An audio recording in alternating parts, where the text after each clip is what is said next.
Magandang araw sa inyo mga kababayan. Ako po si Banat Bay. At siyempre, ginujubo-jubo pa rin. May ubo na po ba ang lahat? Kasi ang balita ko talagang matindi ang ubo-ubo ngayong panahon na ito. Kasi ang Banateros po mismo ay lahat po kami inuubo. Nahawa po kami kay St. Jack. Lakat kami ngayon ngongo na. Sama na ugali mo. Hindi, totoo naman talaga. Kasi dati siya lang ang ngongo. Ngayon, dahil may sipon na kami lahat, ngongo na kami. Wala namang masama doon. Pero sana mas naiintindihan niyo ang aking pananalita dahil malinaw naman ang ating mikropono. Susubukan nating magpahayag pa rin ng mga bagay-bagay na nangyayari dahil alam mo naman sa kalagitnaan ng tag-ulan, tag-baha, tag-hirap ng Pilipino, mas importante pa rin ang impeachment ni VP Sara Duterte. Hayop talaga, no? Ang lupit talaga ng pamahalaan natin. Busy sa impeachment ni VP Sara Duterte habang ang mga Pilipino ay nilulubog ng baha. That's how stupid our government is. Ay nako, grabe. Kayong mga nanonood dyan, kayo po ba ay happy? Happy po ba kayo? Happy po ba kayo at ganito ang ating gobyerno? Ang gobyerno ng walang ginawa ko hindi impa-impeach at ipa-disqualify si VP Sara Duterte sa 2028.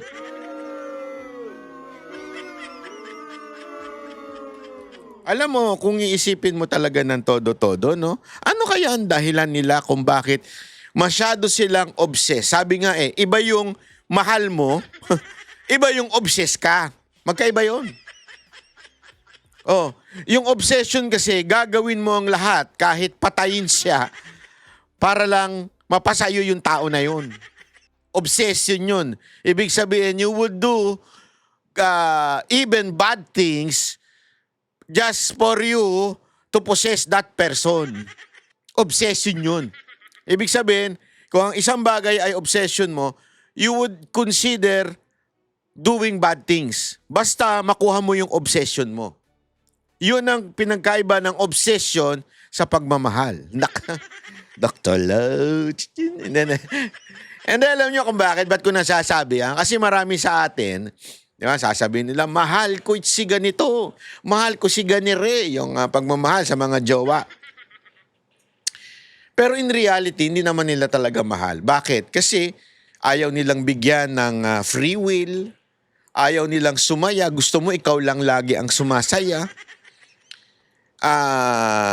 Gusto mo yung kabutihan mo lang, ayaw mo yung kabutihan nung tao na yun. Oh, maraming ganyan maraming ganyan mga tao na masasabi natin, sinasabi nilang mahal pero obsession.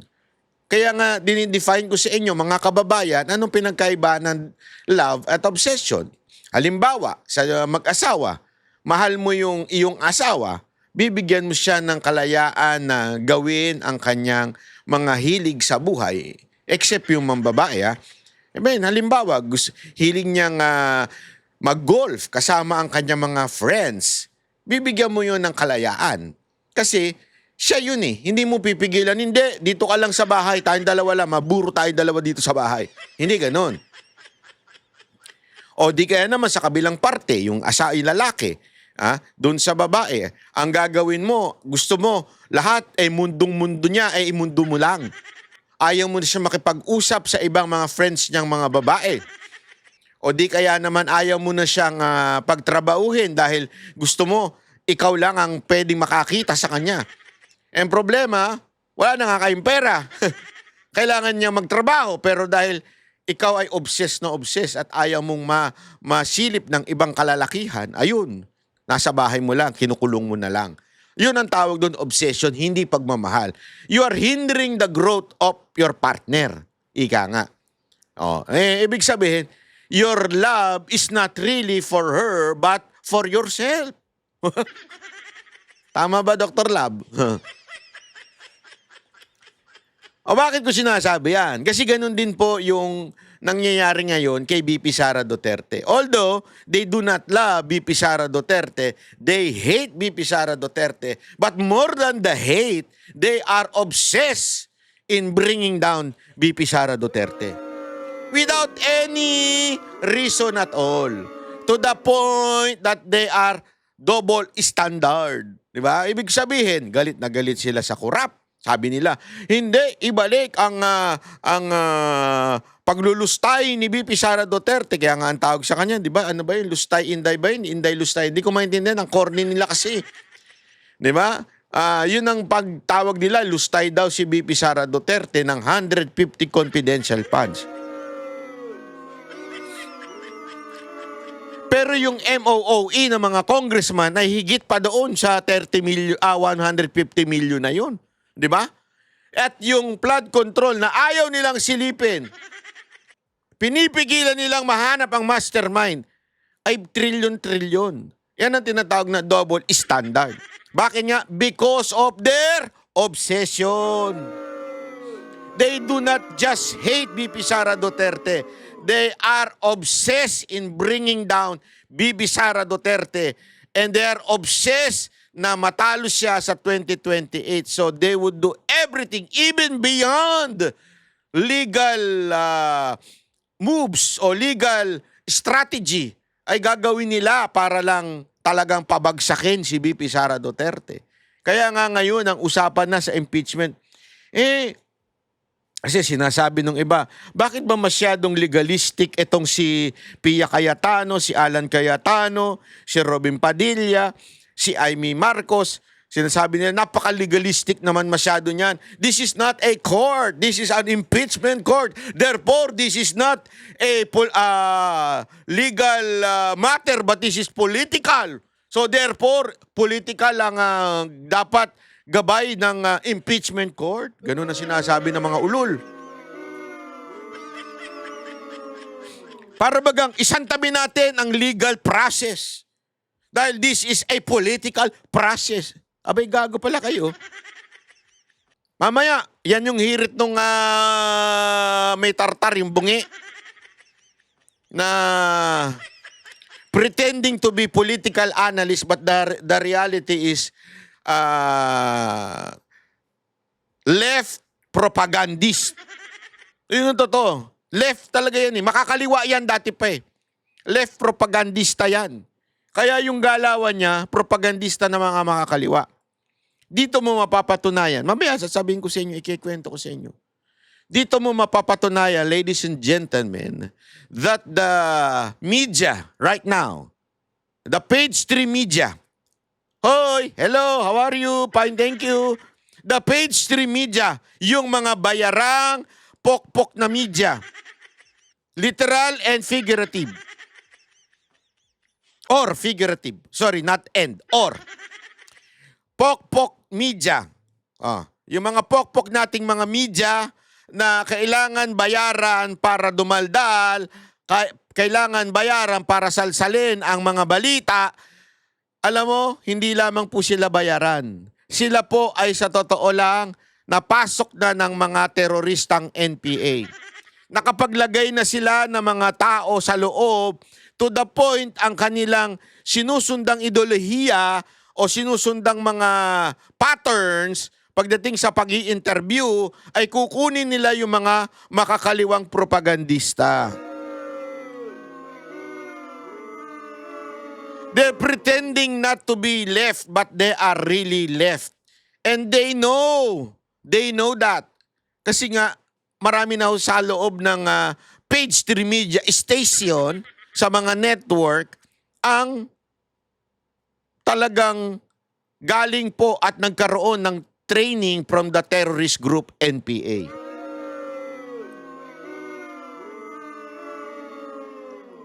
Kung maaalala ninyo, pauulit-ulit ko nung kinikwento ito, na-interview natin mismo yung dating NPA na nagbalik loob na sa gobyerno at iyan ang isa sa mga training nila.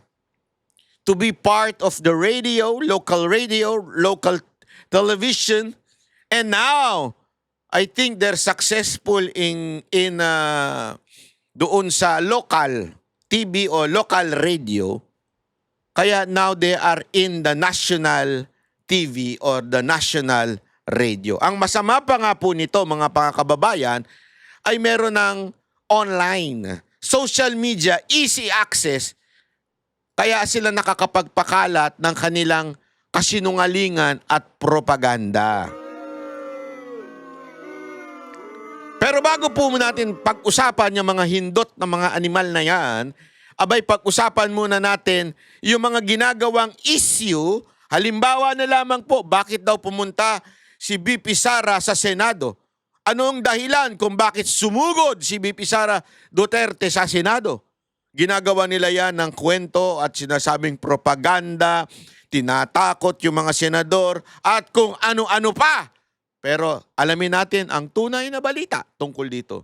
Tunay na balita. Ito ho, pakinggan natin si Attorney Michael Powa. Alam mo, ako wish ko sana kung meron pong may kakilala kay Michael Powa dito, kay Attorney Michael Powa, ito po ang isa sa mga gusto ko sanang ma-interview sa SMNI. Kaya lang, hindi ko alam in whatever reason, hindi siya ma-interview ng Vox Populi sa SMNI. Ayan na, pakingge. Matapos ang ikatlong araw ng impeachment trial ni Vice President Sara Duterte, kumpiyansa ang kampo ng depensa. Ika nga ng kanyang defense team, natamaan daw ni Attorney Joaquin Narvasa ang lahat ng kanilang target. Agree? Disagree? Dahil dyan, tumututok ang lahat sa mga susunod na kabanata ng tinatawag na trial of the century. Maaga pa naman kasi, no? Oo. Mahaba pang tatakbo ng trial. Kaya trial of the century, it will take 1 century. Or 100 days. O 100 days, ganun ba yon? Pero nang tanungin naman natin ang taong bayan kung sa tingin nila ay makakalusot ba si VP Sara sa kaso ng grave threats. Ano sabi nila?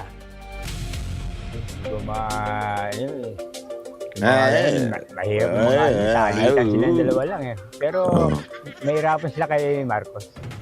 Kaupo yan eh. Kapwesto yan. Hindi basta-basta maan yan. Siguro hindi.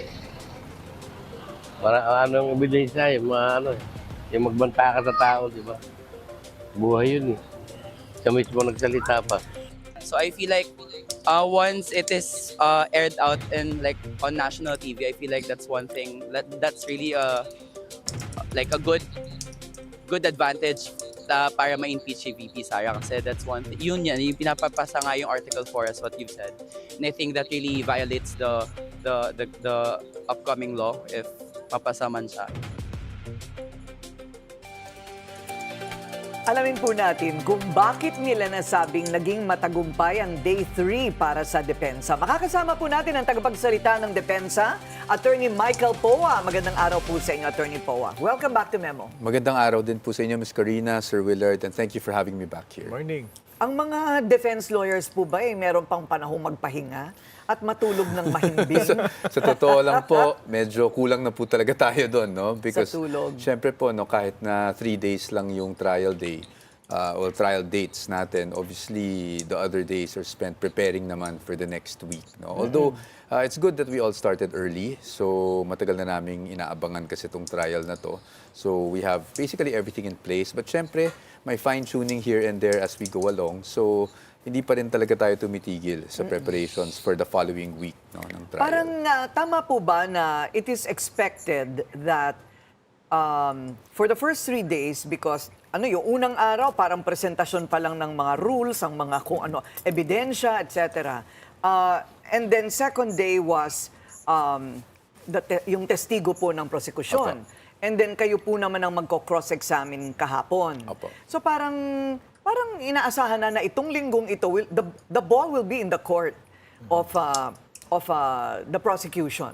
And thereby, sila rin talaga ang magmumukhang ungos kasi hindi pa naman kayo nagpepresenta ng sarili ninyong ebidensya. Tama po, Ms. Corina. And actually, it's not just this week, no? It will be the following weeks. Kasi ang mangyayari talaga, and magandang nabanggit niyo po para maintindihan ng ating mga kababayan, that really the prosecution will have to present its evidence first, no? And then afterwards, we'll decide if the defense will still present our evidence if need be. If not, we might even file a demurrer. Yung demurrer, technical yan, no? Sinasabi natin, hindi naman napatunayan ng prosecution yung mga aligasyon nila, so hindi na kami magpresent ng ebidensya. Hindi natin sinasabi na gagawin natin yan, hindi rin natin sinasabi na hindi natin gagawin yan, masyado pa namang maaga. But maganda pong maintindihan yun, no? Na right now, ang trabaho lang talaga ng defense is to cross-examine, no? Yung mga witnesses na pinipresenta ng prosecution. And mahalaga ba, gaano kahalaga, attorney, na kumbaga tibagin yung mga testigo? Halimbawa, yung si NBI senior agent, bakit po siya kailangan kumbaga matibag yung credibility niya? Mahalaga po talaga bawat witness, no? Kasi nga sa ngayon, we will win this phase of the trial by cross-examination pa lang kasi hindi pa kami naglalabas ng mga ebidensya namin. So mahalaga rin yun, kailangan natin tingnan yung mga kredibilidad ng mga taong inihaharap as testigo, no, bilang mga witnesses, para nang sa ganun, malaman natin kung may katotohanan din ba yung mga sinasabi nila. So that's why nakita nyo kahapon, no, there were questions on yung qualification ng witness. As una kasi akala namin expert witness, but the witness himself said, no, that he wasn't an expert but a competent witness daw. Yun. Nonetheless, kailangan natin tingnan yung kwalifikasyon niya dahil sinasabi niya siya yung nag-extract ng video, siya yung nag-save ng video sa USB. So, kailangan nating tingnan, no, para sa authentication stage ng ebidensya nila. At normal din ba na maraming objection talaga ang depensa? Oo, actually, hindi lang depensa. In fact, nung una kasing araw, I'll be very candid, nakita ko naman yung mga kumakalat sa SOCMED, di ba, na Mr. Objection daw ang defense. But as you've all seen yesterday, nung kami naman na nagko-cross-examine, marami ring objections ang prosecution. And that's normal, no? Kasi nga po, mga kababayan, yung unang araw na nagkaroon ng, siyempre una ipe-present ng prosecution yung kanilang witness. Nag-o-object yung defense. Okay? Pero take note yung pag-o-object ng defense after questioning. Kasi yung pag-o-object ng prosecution ay wala pang question, nag-o-object na. Di ba? Ang laki ng pinagkaiba. So, alin ang naiba? Malaki ang pinagkaiba. Okay? Malaki po ang pinagkaiba. Ngayon, the question is, mali po ba ang mag-object? Tama po ang mag-object kung ito'y may question na. Ang mag-object ng wala pang question ay hindi yun objection. Ay yun ay manifestation which is not supposed to be allowed in court. Kasi hindi ka naman dapat nagte-testify bilang abogado. Para kung nagte-testify, ano ka? Ikaw ba ang ano? Hindi. You are presenting the witness, questionin mo, o ipipresenta mo kung ano sinabi ng witness. Yun dapat. Tapos, pagka medyo mali sa tingin ng kabilang panig, mag-o-object yung kabilang panig. Di ba? And that is normal in a court. Ginawang issue yan, first day, nung nilagay yung NBI, syempre nag-object yung mga defense dahil para bagang finifeed na yung sagot sa kanya. Parang scripted Di ba? Kitang-kita naman natin, binabasa niya, scripted lahat nung sinasabi nung So nag-o-object ngayon itong defense. Ang daming pumuna, sabi. Bakit daw? Mr. Objection kayo. Kinabukasan, karma kagad. Mantakin mo kinabukasan nung sila na ang nagko-cross-examine. Sabi ng cross-examine, yung pinresentang witness ng prosecutor, ng prosecution, ay tatanungin na ngayon ng defense. Nung tinanong na nung defense, aba, wala pang tanong. Nag-o-object na yung prosecution. Sabi ko, anak kayo ng wewe, oo. Nagagalit kayo dahil nag-o-object itong defense. Napakaraming object. Itong prosecution, wala pang ang tanong, nag-o-object na. To the point, pinunansya na ng presiding officer. Si Chis Escudero, hindi yung si presiding officer. Si Chis Escudero, tinanong siya, you sound frustrated. Are you crazy? Madapa. Joke lang, walang ganun. Tinanong niya, frustrated ka na. Easy ka lang kasi, relax lang, wala pa yung tanong, object ka na ng object. Oh. Kita nyo kung gaano ka double standard ng mga pinklawan at mga propagandista ng mga pulahan. There's nothing wrong with what the prosecution did because we feel there's nothing wrong with the defense did. Sa regular courts, normal naman po. Trabaho lang po talaga ng abogado ang mag-object. Pag nakikita namin na merong ground under the rules for objection, meaning yung tanong ay improper or hindi dapat tinatanong sa witness. Okay. So, bale, sigurado nakakaramdam kayo ng pressure kasi hindi naman siya ordinaryong Kaso. kaso. I mean, the entire nation is watching. Social media has a comment on every utterance. So, paano po yun? How do you keep your cool Well, under that pressure? Well, Ms. Karina, syempre, we try as best as we can to keep the noise out, kumbaga. But of course, siguro magbobolhan tayo if I tell you na walang pressure, diba? Of course, there's pressure and it's very different from a normal court proceeding na halos wala namang nakakanood sa'yo except for the people who are present there. And it's very different from previous impeachment trials, no? Because the previous trials, wala pa naman tayong masyadong sokmed talaga, di ba? Ngayon lang talaga that you can see all the comments online. So, ako personally, and I think most of us in the defense team, we try to keep out of social media para hindi tayo masyadong naapektuhan, no? But, well, ako Pero wag ka mag-alala. Bugbog naman sa social media yung mga uhugin, para mga asong ulol na naglalaway. Yun naman ang bugbog sa social media eh. Di ba? Natatawa nga ako. Alam mo, grabe kakatawa talaga. Ang galing ng AI, Sa sobrang galing ng AI, napa-research ako paano ginagawa yung mga ganun eh. Mantakin mo, yung kay Chis Escudero, tsaka dito kay presiding officer, si Gatchalian. Ay grabe lahat. Nag-iihaw, minamasahe niya si Chis, tinitimpla niya ng kape. Grabe, sabi ko nga, hindi ko maintindihan kasi, nung dati, nagkaroon na yan dalawa sila nandyan. Yun yung ini-impeach yung presidente. Kasi napakaklaro sa konstitusyon. Pag ini-impeach yung presidente, ang presiding officer ay yung Supreme Court Justice. Kaya nga, nung karoon ng debate si Davide at saka yung isa pa, si Munsud, sinabi doon, napakalinaw doon sa debate, matik na yan, na ang presiding officer, pagdating sa impeachment, ay walang iba kung hindi yung Senate President. Nangyayari lang na pwede ka mag-assign ng presiding officer pagka yung presidente na supposedly, naiiba na yung presiding officer. Pag presidente na na-impeach, sino na yon? Yung Supreme Court Chief Justice. Kaya noon, nagkaroon na dalawa ang nakaupo. Dahil ang ini-impeach noon si Erap. So dalawa ang nakaupo. Yung Senate President at saka yung Chief Justice. Which is, by law, that is the provision of the law. Yun ang utos ng batas, di ba? Pero dito hindi eh. Dito, walang utos na batas na pagka-Vice President, kailangan iba ang presiding officer. Maganda siguro, baguhin nyo na yung konstitusyon. Sabihin nyo dyan, pag incompetent o bobo yung Senate President, pwede siyang maghanap ng ibang presiding officer. O kung tuta ng inang yan, yung Senate President, pwede ng ibang maging Senate presiding officer. Pwedeng gano'n na.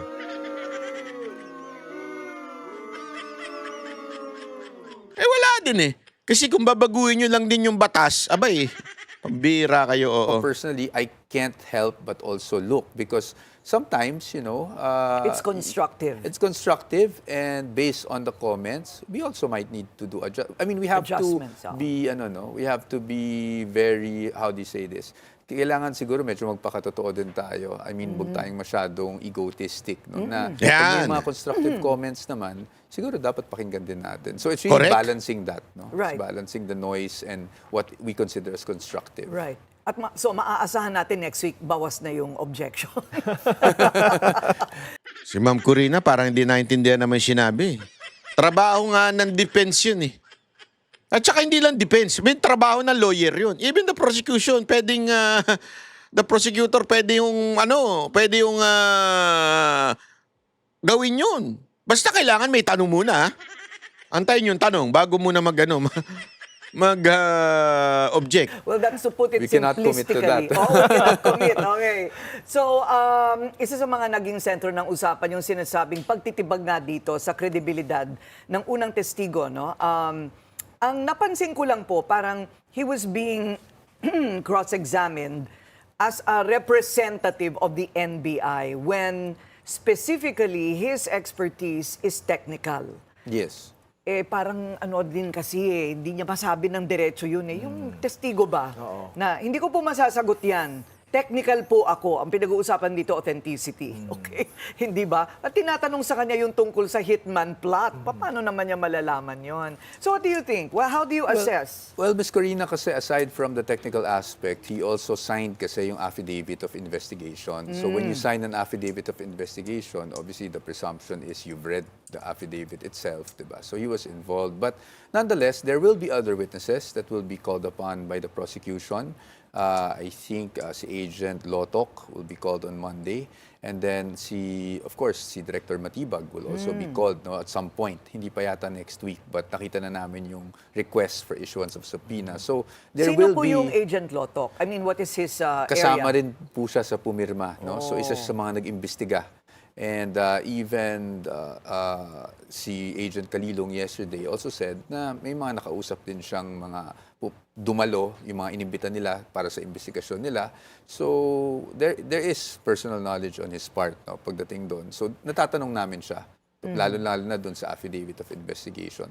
Of course, I cannot talk about the merits. That's why I'm just trying to be very factual para lang maintindihan ng tao kung ano yung nangyari kahapon. So if the purpose of putting this witness on the stand yesterday was to establish authenticity, was he able to establish authenticity of the video? Well, that's up to the impeachment court. That's up to the impeachment okay. court. Sa atin naman, parati kasi akong tinatanong, kahit kahapon, Ms. Corina, kung madagdag ko lang na, bakit? Dinideny niyo ba yung video, yung ganyan, di ba?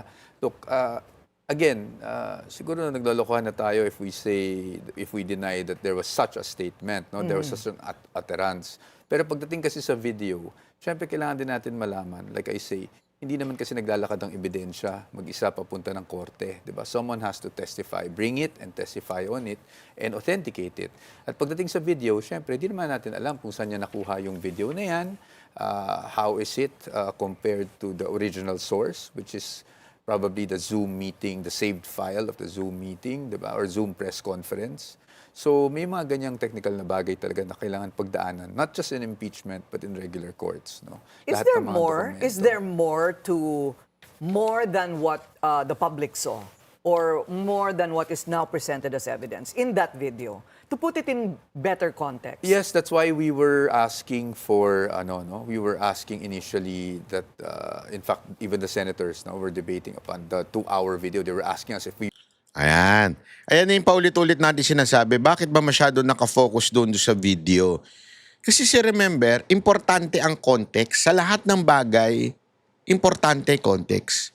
Maraming nagiging kulto na relihiyon dahil they're taking verses, scripture out of context. Yan ang katotohanan. Kasi sabi nga nila, eto, ng mga Bible scholar, hindi pa pwedeng maglaban ang Old Testament at ang New Testament. The New Testament is a fulfillment of the Old Testament. Hindi niya binabago ang kautusan ng Old Testament. It's just an explanation and fulfillment. So bakit ko sinasabi yan? Kasi importante rin yan sa video. For you to understand why may utterance ng ganon si VP Sara Duterte, you have to get the entire video at according kay Attorney Poa, na ngayon ko lang din narinig pero sinabi ko na sa inyo ito before, di ba? Ako naniniwala ako misquoted yun eh. Bakit? Kasi may mga may mga hindi natin masasabing intentional edit but due to the weakness ng internet, may mga napuputol na words. So, kung ida-download mo lang yan, sa social media, Facebook, YouTube, o whatsoever mo i-download yan, hindi yan ang complete na mga statement kasi may mga napuputol. Alam ko yan. Bakit? Before kasi, remember I started as a live streamer. Before, nagla-live ako nun. Marami sa inyo, nandyan na yun eh. Marami sa inyo minsan, di ba, umiinit pa ulo ko kasi paputol-putol due to the internet. Tapos syempre, kung yung putol na yun, napaka-importante nung nawala, tas biglang iba lumabas. Halimbawa, sinabi ko, Marcos the best. Oh, biglang naputol, anak ng wewe. Sasabi nila, si Banat Bay, loyalista na. Yung pala, during the live stream, sinasabi ko, Marcos the best pagdating sa korupsyon. Pagdating sa diktador. Pagdating sa katarantaduhan, the best si Marcos. Nawala yung mga part na na sa korupsyon, sa katarantaduhan, ang lumabas lang the best si Marcos. Anong tawag mo doon? Misquoted ka ngayon. That's why it is very, very, very, very important the authenticity of the video. Kung yan ba ay raw, original, o dinownload mo lang. Dito, lumabas, dinownload lang niya.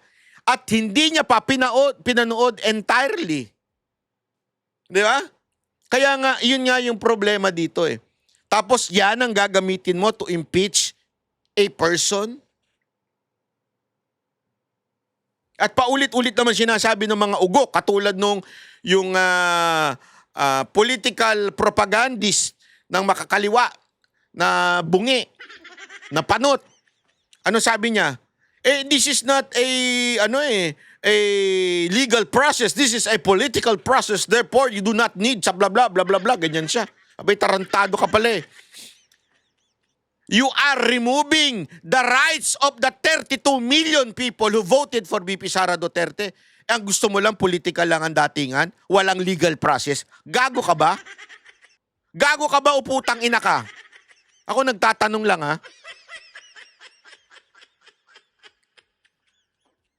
Mas bibigyan importansya mo pa yung political process dahil hindi naman ito court. This is just an impeachment court. Gago ka pala talaga. Sa bagay, ganyan kayo sa mga NPA, wala na kayong batas na sinusunod.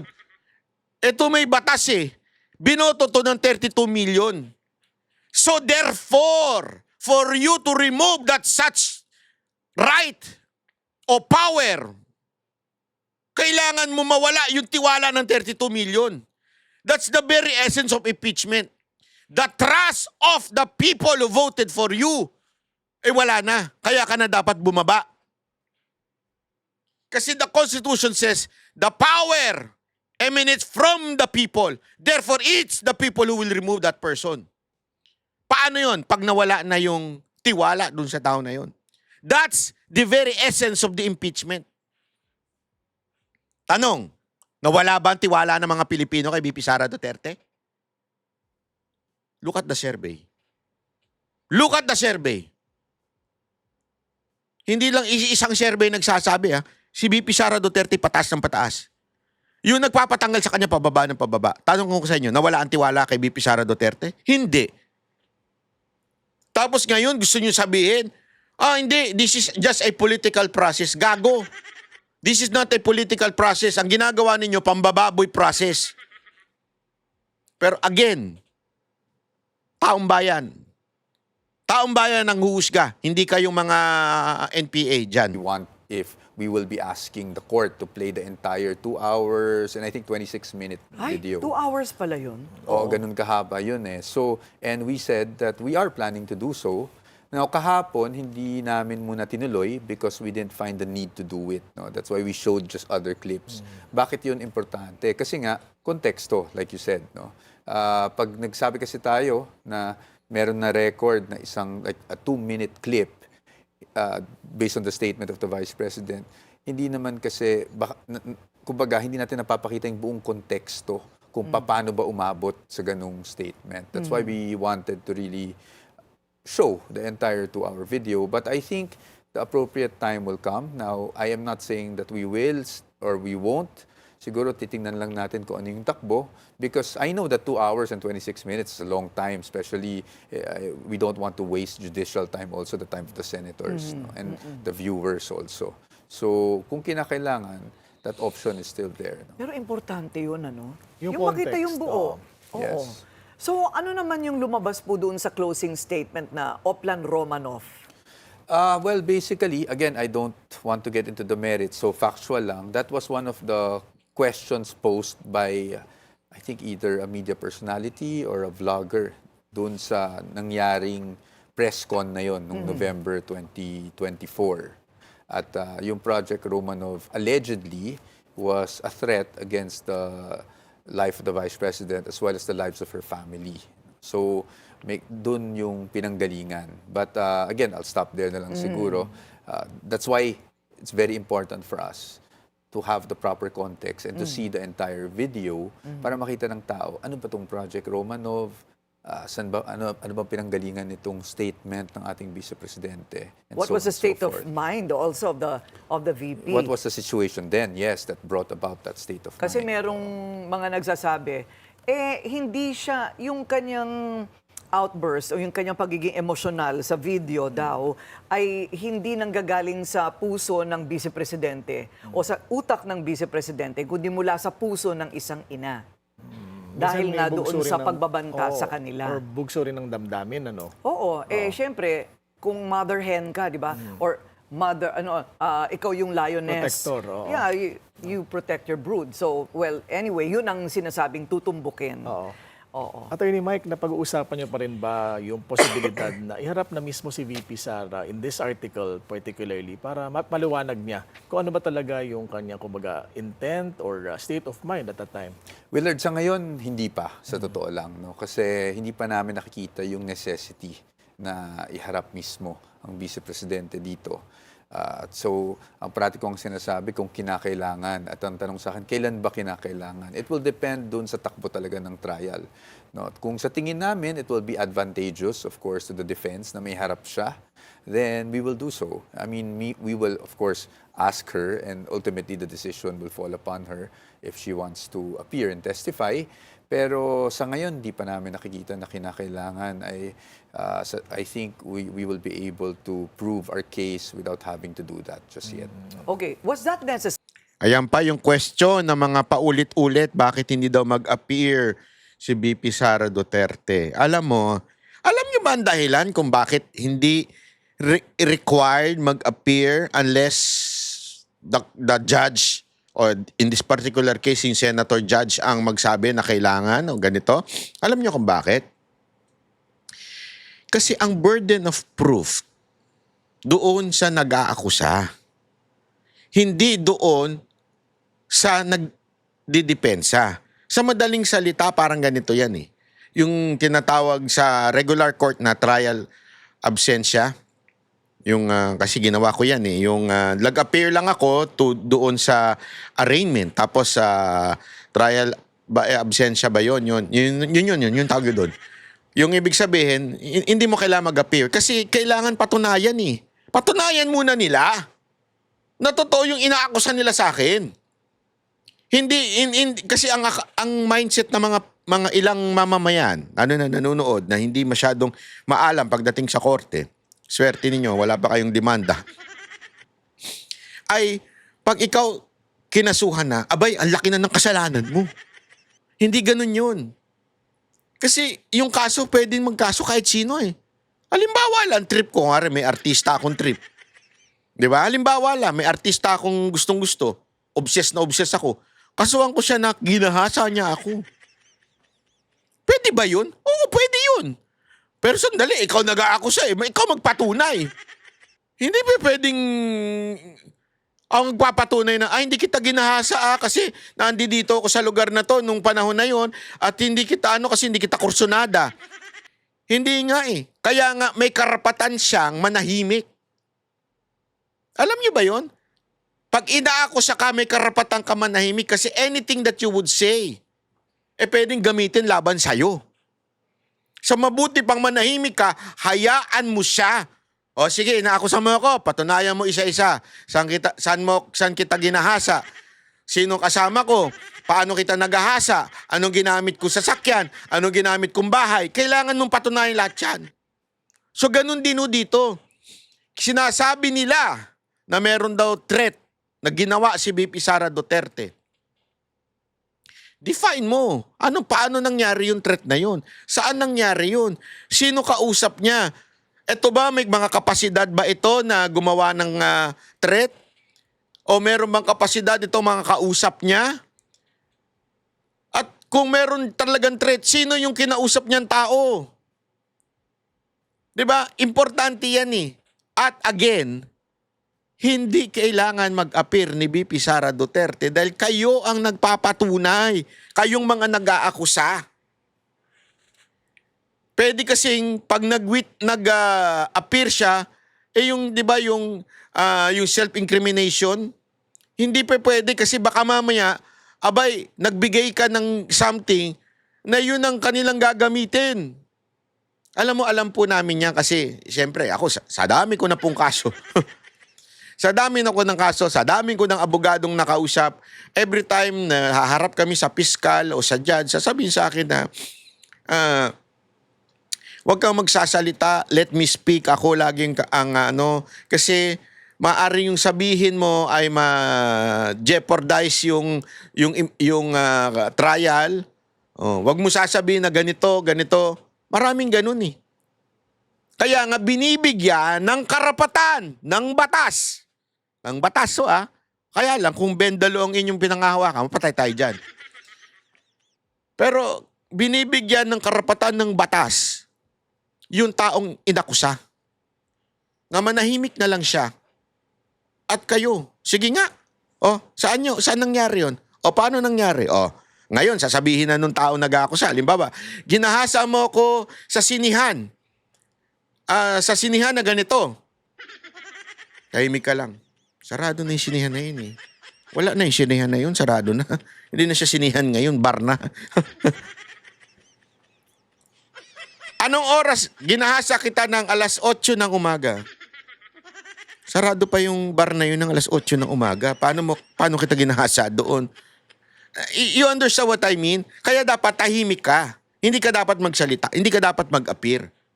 Kung papayagan ka ng korte, in this particular case, yun ang nakalagay sa batas.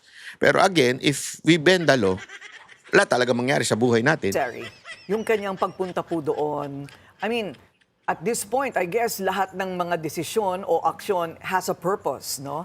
You have to be purposeful dahil everybody is watching. So, do you think that was necessary that people saw that she was there in the building? Again, I'll be very candid, Miss Corina. The real purpose for that was I was talking to her and she said, that perhaps we could have a meeting. And so I said, okay. And she was only available because she came from Davao and she flew in that day for several engagements and she was available at a certain time, mga around 12 o'clock to 1 o'clock. And so I said, okay. And then she said, where would you be? And I said, well, usually the defense team is already in the holding room, sa Senate. Kasi 2 p.m. yung trial eh. Nag-meeting pa rin kami doon for whatever will happen that day. So sabi niya, sige, puntahan ko na lang kayo. And a lot of people put a lot of things into that, no? They made a lot of things into that. But the truth is... Eto, pakinggan ninyo to ha. Kasi ginagawa nilang issue yung pagpunta ni VP Sara Duterte doon sa Senado. Eto, pakinggan ninyo. Even during my time with her in DepEd, that's her character eh. She was always very considerate of my schedule or where I was at a certain time. And she always wanted where it was convenient for us. And the problem is, if we were to meet outside, baka magdahol kami sa oras, as with the traffic nowadays, baka malate kami doon sa 2 p.m. namin na trial. So, minarapat niya na puntahan na lang kami doon. Nagigets ninyo? Ito malinaw. Explain ko sa inyo kung bakit, ha? Explain ko lang sa inyo kung bakit po. Kasi remember, si VP Sara Duterte, napakaraming schedule niya. Hirap na hirap nga kami i-schedule yung kanyang supposedly talk show sa sa SMNI. Dahil sa dami niyang pinagbibigyan. At nung nag-uusap kami, nung nagla-lunch kami, nung time na yun before kami mag-taping, sabi nga niya, gusto niya talagang gawin yung interview. Hindi naman interview, yung talk show na yon para mailabas niya yung kanyang mga plano sa loobin. Kaya lang kasi sabi niya, mas priority niya kasi yung mga tao na makausap at ang dami niya ng invite, patong-patong na yung schedule niya. Eh sa pagkakataon nito, meron lang siyang bakanting maliit na schedule. Ibig sabihin, maliit na butas para magkaroon ng meeting with her lawyers. Oh. Imagine ninyo, yung lahat ng lawyer na yon lalabas pa ng Senado at pupunta pa sa, halimbawa, sa Manila Hotel. Kasi yung pinakamalapit na hotel Manila Hotel nga ba? Wala na yung Sofitel Hindi pala. Halimbawa lang, mag-meet sila sa MOA para makalabas lahat ng lawyer at staff ng lawyer from the Senate, napaka time consuming. Remember, hindi naman po yan nakahagad Yung mga police escort, wala naman po yan. Tapos, mabilis lang yung time na yon na vacant ni VP Sara Duterte at mabilis din yung time na magsisimula ng impeachment. Sino ang mas madaling pumunta? Yung mga lawyer kay VP Sara Duterte, lahat ng lawyers niya? O siya na meron naman siyang hagad dahil nasa ating batas na maaaring gumamit ng hagad ng VP?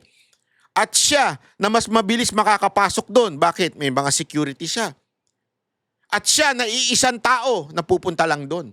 Nandun na lahat yun At pag na-late, mas madali siyang mas madali mag-a-adjust yung schedule niya kaysa doon sa schedule ng impeachment. Baka sabihin pa nila, bakit late kayo? May trial So, yun ang dahilan kung bakit si VP Sara Duterte ang pumunta sa Senado. Hindi for any optics na tulad na ginagawang pagpapakulay ng mga propagandista na mga terorista. Hindi. Ang dahilan talaga, si VP Sara, sabi nga ni Atty. Poa, kahit pa nung DepEd Secretary, ang nag-a-adjust sa schedule namin ay siya. Hindi kasi sanay yung mga yan yung mga pa-VIP, hindi sanay na nag-a-adjust. Kailangan ikaw mag-adjust sa schedule nila. Si VP Sara Duterte, siya ang nag-a-adjust. Gusto niyo ng patunay? Gusto niyo ng patunay? Eto, lakas nga ng loob ko Huwag niyo sasabihin na kinuwento ko sa inyo to kasi insider to Meron kaming, di ba yung taping, yung last taping namin? Meron kasi akong alis, may biyahe ako nun. May biyahe ako nun time na yon. Halimbawa, yung biyahe ko, Friday. Ang schedule bigla, kasi available si VP Sara Duterte Friday lang. Friday. Sinabi ko doon sa boss namin, yung boss ng stasyon namin, boss, pasensya na po, naka-schedule na po ako kasi. Hindi ko na mababawi, sayang yung ticket ko. Lagi pa naman, alam mo naman ang ticket ko, si Banat Bay, maarte. Ayaw niya ng economy. So yung ticket ko medyo mahal-mahal, di ba? So sabi ko, pasensya na boss Kaya naman ni Boss Dada. Kayang-kaya ni Boss Dada yan. May tiwala ko dyan. Napakagaling yan. Siya na lang, doon sa second, interview The second, sabi ko siya na lang po muna kay VP Sara Duterte. So, okay, sige. Tapos kinausap ng boss namin yung sila sa kampo nila VP Sara Duterte. Hindi ko na lang sasabihin kung sino nagsabi. Pero sabi nila, gusto daw ni VP na nandun din ako. So, siya na lang daw ang mag-a-adjust ng schedule. Ginawang Thursday yung recording, yung video. Yung interview. Alam mo, gusto kong matunaw sa upuan ko nun. Sabi ko, shit. Hindi kasi alam mo yon, ayoko maramdaman niya na nag-inarte ako. Na hindi ako pwede na Friday. Kaya lang kasi, hindi naman ako mayaman. So, kailangan kung, hindi, hirap naman i-cancel. Kakanceling ko yung hotel, kakanceling ko yung bayad na lahat yun, di ba? Siya na lang daw Sabi ko, alam mo, dito ko napatunayan sinabi ni Atty. Poe. Since kaya naman niyang i-move yung schedule niya, siya na lang ang nag-giveaway. Hindi pa VIP. Kung VIP yun, sino ba yung Banat Bay na yan? Nakapal ang mukha niya na. Ako mag-a-adjust sa schedule niya? Ganun Hindi, si VP Sara Duterte siya mismo nag-adjust. Kaya nga nung second taping na namin, ako na mismo nag-sorry, pasensya na po, Madam President. Pasensya na po talaga kasi naka-schedule na po yun eh. Hindi ko na mabawi, maraming maaayos doon sa ano. Hindi, sabi niya, walang problema. Walang problema. Alam mo, doon ko napatunayan. Again hindi dahil importante ko. Hindi yun hindi yun. Don't get me wrong. Hindi dahil importante ko. Kasi siyempre gusto niya yung flow nung katulad nung last time. Kasi marami daw sa mga kaibigan niya ang natuwa doon sa last time. Maraming nagsabi na maganda yung usapan last time. So gusto niya same format. Again hindi dahil sa akin. Eto'y dahil yung tao na si VP Sara Duterte is humble enough to change the schedule. And he is hindi humble enough. Anong tawag doon? Hindi siya pa VIP na pa-importante. Alam mo, ugali yan ng mga Duterte. Hindi lang namin nakita yan kay VP Sara Duterte. Even time, naranasan ko rin yan panahon ni PRRD. Kung kayang magbago ng schedule ni PRRD para sa'yo, gagawin niya. As long as walang tatama ang iba. Ganon siya. Si Baste, ganon din po. Kaya nga sabi ko, kaya ako, honestly mas malapit ako dun sa ama before. Hindi ko sinabing close kami mas malapit lang. Ibig ko lang sabihin, mas nakakasama ko kasi before yon. Pero mas humanga pa ako ngayon. Alam nyo kung bakit? Dahil nakita ko yung karakter nung tatay na ipasa sa anak. Hindi pa VIP, hindi pa, alam mo yun, politiko ko. Ako masusunod, ako ang hindi ganun. Napaka-humble na mga tao. Yun ang dahilan. Kaya nga sabi nito, yung sinabi ni Atty. Powa ito, na napanood ko kahapon lang, sabi ko, ganito talaga si VP Sara Duterte. Siya ang mag-a-adjust kung kinakailangan at kung kaya naman, siya ang mag-a-adjust. Yun lang, gusto ko lang sabihin. Aba, animal ka. There was no other intention other than to really have a meeting with us. No, it wasn't Yun. a strategic move on the team's part. In fact, we confirmed the meeting, I think, if not the night before, nung umaga lang. No? So So it kumbaga was parang impromptu press con ang nangyari. Si Attorney Powa, Actually, ako po yung nagsalita. In fact, she told me na kaagad, no, in fairness to the media, please tell them, out of consideration rather for the media, please tell them that I will not be attending the trial because she didn't want the media to expect, no, or mga kababayan natin to expect. So please explain why I'm there. That's why nag-press con muna ako bago siya dumating, nagmamadali ako. Ang galing, Kita nyo dito? Sinabi niya na kagad kay Atty. Po, pupunta ako dyan, pero sabihin niyo na sa tao na hindi ako pupunta doon sa impeachment trial. Baka kasi mag-expect. Alam mo kung gago si VP Sara Duterte at gumigimik lang, yung for optic sake lang, alam mo, sabihin niya, sige, hayaan mo sila ma-excite. Tapos biglang hindi ako pupunta. Diba? Ganun kaya hindi sinabi niya, pupunta ako dyan, pero sabihan nyo na kagad ang tao na hindi ako a-attend na impeachment. Magmi-meeting lang tayo. Kung pumunta doon para maka-press con, bago siya dumating, para ma-explain kaagad yung context din ng pagpunta niya. kayo ba yung tinuturo ni VP nung sinabi niya na pinayuhan siya na mag-entertain ng questions mula sa media? Oo. Kung may paliwanag niyo lang po. Ako yun. No, because it's very, the rules are very strict. No? In terms, Rule 18 of the Senate impeachment rules provides that the senator judges, the parties and their counsels, which kami yun, and parties meaning the Vice President, no, cannot discuss the merits of the case publicly. Kumbaga, ito yung katumbas ng sub judice rules sa regular courts. No? So, we're very mindful of that rule. And that's why kahit ako sa mga interviews and sa mga press con, medyo pigil din talaga ako. No? Because I have to be very mindful. Baka ma-contempt kami because we're violating that rule. And even the presiding officer reminded us on the first day during his opening statement about that rule, no, that we cannot disclose. Kasi nga, you're trying to sway public opinion or condition the mind of the public one way or the other. So, pina-aprobahan na lang ba sa inyo yung kanyang one-liner Ay, hindi mula po. sa tula? Wala o- po. Hindi ko po nakita yon bago siya nagsalita. Sabay lang natin narinig. Kumbaga, sabay lang natin nalaman kung ano yung statement na yon.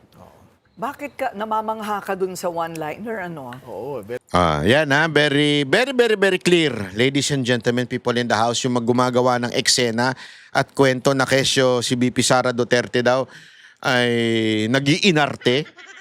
Katarantaduhan po yun, hindi po totoo yun. So, at hindi rin po totoo yun na gumigimik lang na kaya pupunta doon para takutin, hindi. Nagkataon lang kasi, una, doon na nagkakasama-sama. Tandaan ninyo these are different law firms. Yung nag-handle ng impeachment niya, magkakaiba yan. May kanya, eto mga to, hindi lang naman yan ang hawak nilang cases. Kasi law firm yung mga yan eh. Hindi naman po yan yung mga katutal ni Jesus Palsis na walang case. Hindi yan yung mga ganong klaseng tao. Ay, hindi na pala siya abogado ngayon. Suspended nga pala yung animal na yun. Suspended siya, di ba? Oo, tama, suspended. Oh, di ba? Hindi yan yung mga ganung tao. Ito yung mga bisin tao. So, para magkasama-sama yung mga abogado, nangyari yun sa impeachment. So, VP Sara Duterte took that for her advantage na doon na, imimit ko na kayo dyan. Hindi dahil sa kahit anumang optics o theory ng mga gagong mga political propagandista ng mga kaliwa. Hindi. Kasi yan ang pinapalabas nila eh. O pumunta naman pala. Aba, di pa umaten. Pumunta naman pala. Gimmick yan para takutin yung mga senador? Mga ulul eh. Tanga-tanga talaga eh. diplomatic siyempre, galing sa tulang Invictus. Oo, hindi ba? Yan, naging issue pa yan. Kesyo ginagaya daw. Tanga pala talaga kayo, no? May mga quotation talaga na ginagamit mo at nire-refine mo according to doon sa sitwasyon na yun. Di ba? Kaya nga minsan nagko-quote ng scripture. Kasi yun ang kanyang guidance sa kanyang puso, yung scripture. Ngayon, nag-quote siya ng quotation ng isa. Halimbawa ako, lagi kong guidance ko ito. Lagi ko sinasabi sa inyo to, pero hindi ko na alam kung sinong original nito. Sabi nila si John F. Kennedy daw eh. Kasi ito rin yung sinabi nung aming dating pastor. Ano sabi niya? Yung think not what your country can do for you. Think what you can do for your country. Sino ba nagsabi nun? Hindi ko alam kung sino nagsabi nun eh. Pero may iba nagsabi nun. Pero lagi ko rin iniisip yun. Kasi yun ang guiding lines ko sa akin eh. Bakit? Kasi sabi nung pastor namin, ganun din pagdating sa opisina o trabaho ninyo. Think not what your office or your company can do for you, but think what you can do for your company. Ang ganda, di ba? The same thing, apply mo rin yan sa teammate mo. O halimbawa, sa Banateros. Think not what Banateros can do for you, but think what you can do for your Banateros. Ganon din yan sa pagdating sa pamilya mo. Think not what you can do for what your family can do for you, but think what you can do for your family. Ganon din yan sa jowa. Eto matindi pag sa jowa. Puti na lang, single ako. Single lady. Di ba? Think not what you can, what your girlfriend can do for you, but think what you can do for your girlfriend. Di ba? Bagbu. Hindi pwede. Hindi pwede. Hindi ka sumang-ayon, animal ka. Totoo, di ba? Isipin mo kung ano yung magagawa mo para doon sa partner mo. Kung ano matutulong mo. Kung ano mabibigay mo. Hindi yung ano mabibigay niya sa'yo. So ano ibig ko sabihin? Yun ang aking ang motto sa buhay. So dapat, kung walang masama, kung si VP Sara Duterte, ginamit niya yung doon sa isang philosopher na sinabing siya ay mayuyurakan, madudumihan, babatuhin, pero mananatiling nakatayo. No. Yeah. Minsan nga, meron tayong kasabihan yung, two-step backward, one step backward, two step forward. May pag ganun tayo, di ba? Yun ang ating guide eh. Eh yung iba, minasama pa yan. Ha, magsasalita na lang sa press con. Mag-plagiarism pa. Ulul, tanga bala kayo eh. Plagiarism. Ginamit lang niya yun para maging guide niya sa buhay niya. Kaya nyo kong duguan, kaya nyo kong banatan, madadapa ako pero babangon ako at lalaban. Mananatiling nakatayo. Yun ang ibig sabihin nun. Hindi ka tulad ng mga makakaliwang animal dyan. So, ngayon alam na natin, hindi ba kung saan ang galing yung parang siguro damdamin ni VP, no? The question now is, can she convince the senator judges where she was coming from? Okay, so 3 days for one witness, o sabihin natin 2 days.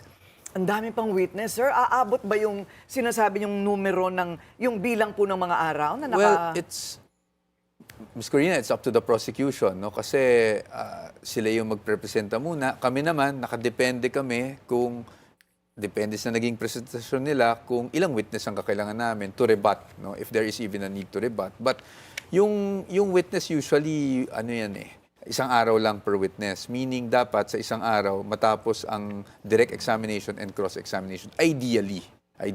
But yung nangyari kasi nung Tuesday, medyo humaba, no? Because of the need to authenticate several documents. But again, let's be fair to the prosecution. That's normal. No? And even with the defense, darating din yung panahon na... So hanggang dyan po muna ang ating vlog video ngayon. Anyway, ladies and gentlemen, bantayan natin itong impeachment trial kasi napaka-importante nito, ladies and gentlemen. Dito tayo babubusog. Dito tayo kikita ng pera. Dito tayo may iaahon sa hirap. Dito mawawala ang flood control. Itong ikakaunlad ng bayan ng impeachment ni VP Sara Duterte. Kaya dito tayo mag-focus. Ha? Yan ang sinasabi ng putang inang gobyerno to. Focus tayo kay VP Sara, impeachment niya. Kesa solusyonan natin ang kahirapan, kesa solusyonan natin ang baha, kesa solusyonan natin ang problema ng criminality sa Pilipinas, dito tayo sa impeachment mag-concentrate. Okay? Maraming salamat po. Ako po si Banat Bay. Pasensya na po sa mga mura. I'm trying my best, but my best is not good enough. I'm sorry. Thank you very much po. God bless everyone. Magkita-kita po ulit tayo.